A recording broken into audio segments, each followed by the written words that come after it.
نبی کریم صلی اللہ علیہ وسلم 7 انبیاء سے ملاقات کی، انبیاء تو اور بھی ہیں، بطور خاص 7 سے ملاقات کیوں ہے؟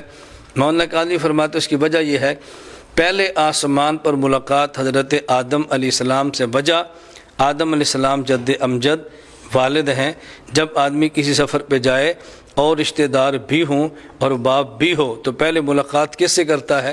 والد سے، اس لیے پہلے ملاقات حضرت آدم سے کی ہے۔ اس کے بعد ملاقات حضرت عیسیٰ علیہ السلام سے، کیوں؟ اس لیے کہ جس طرح رسول صلی اللہ علیہ وسلم زمین سے آسمان پر گئے ہیں پھر آسمان پر آئیں گے، عیسیٰ علیہ السلام زمین سے آسمان پر گئے ہیں اور آسمان پر آئیں گے، تو سب سے زیادہ مشابہت اللہ کے نبی کے ساتھ حضرت عیسیٰ کی بنتی ہے، اس لیے فوراً ملاقات کس کے ساتھ ہے؟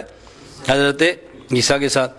تیسرے آسمان پہ ملاقات ہے حضرت یوسف علیہ السلام سے، یہ ملاقات ان سے کیوں ہے کہ جو حالات حضرت یوسف کے ساتھ آئے تھے وہی حالات اللہ کے نبی کے ساتھ آنے، ان کو بھی تکلیف بھائیوں سے تھی، آپ کو بھی تکلیف اپنے خاندان سے ہے۔ ایک وقت آیا کہ ان کے بھائی بھی ان کے پاس آئے، یعقوب علیہ حضرت یوسف جیت کے اور ہار گئے، اور آپ نے لا تثریب علیکم اليوم کہہ کے معاف کر دیا۔ فرمایا ایک وقت آئے گا جس خاندان نے آپ کو تکلیف دی ہے یہ ہار جائے گا اور آپ جیت جائیں گے، اور آپ یوسف علیہ السلام کی طرح لا تثریب علیکم اليوم کہہ کے ان کو معاف کریں گے، اس لیے پہلے ملاقات یوسف علیہ السلام سے کرا دی ہے۔ اس کے بعد رسول صلی اللہ علیہ وسلم کی ملاقات حضرت ادریس سے ہے۔ ادریس علیہ السلام دنیا میں پہلے انسان ہیں کہ جن نے لکھنا شروع کیا ہے۔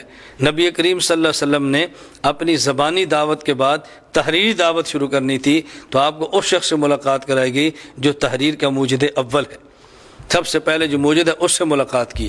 اس کے بعد حضرت ہارون علیہ السلام سے ملاقات کرائی، جس طرح حضرت ہارون علیہ السلام کے دور میں سامری نے بت پرستی شروع کرائی، لوگوں نے بچھڑے کو پوجا، اور پھر بت کی پوجا کرنے والے مشرک جو مرتد ہوئے تھے وہ قتل ہوئے، تو بتایا کہ آپ کی امت میں بھی ایسے حوال آنے ہیں، مشرکین بھی قتل ہوں گے، مرتدین بھی قتل ہوں گے۔ مشرکین بدر میں قتل ہوئے ہیں اور اورینیین آپ کے علم میں ہے یہ مرتدین یہ بھی قتل ہوئے۔ تو حضرت ہارون کے دور میں جو واقعات پیش آئے وہ بعین ہی رسول صلی اللہ علیہ وسلم کے دور میں آنے تھے، ان سے ملاقات بھی کرائے گی۔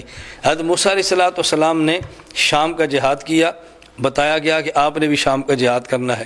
موسیٰ علیہ السلام کے دور میں شام فتح نہیں ہوا، آپ کے جانشین یوشع نے فتح کیا، تو بتایا گیا کہ آپ کے دور میں فتح نہیں ہوگا، آپ کے جانشین عمر بن خطاب فتح کریں گے۔ تو جس طرح کا جہاد ان کا تھا اسی طرح کا جہاد ان کا بھی ہونا تھا، اس لیے ان سے ملاقات کرا دی گئی۔ اس کے بعد حضرت ابراہیم علیہ السلام سے ملاقات کرائی گئی، کیوں؟ اس لیے حضرت ابراہیم علیہ السلام کی نسل مبارک میں سے حضور اکرم صلی اللہ علیہ وسلم ایک ایسے نبی تشریف لائے ہیں۔ حضرت اسماعیل علیہ السلام، ان کے 2 بیٹے اسماعیل اور اسحاق تھے، 2 تھے، اسحاق کی اولاد سے کئی آئے اور اسماعیل کی اولاد سے ایک آئے اور سب کے چھا گئے۔ تو جو کہ نبی پاک صلی اللہ علیہ وسلم بنی اسرائیل کی بجائے حضرت اسماعیل اور پھر حضرت ابراہیم علیہ السلام کی اولاد سے تھے، تو آخر میں ملاقات ان کی حضرت ابراہیم علیہ السلام سے کرا دی گئی کہ جس طرح ابراہیم علیہ السلام نے قربانیاں دی ہیں آپ بھی دیں گے، اور بالآخر ان کو امامت کا لقب ملا تھا اور آپ کو بھی امامت کا لقب ملے گا۔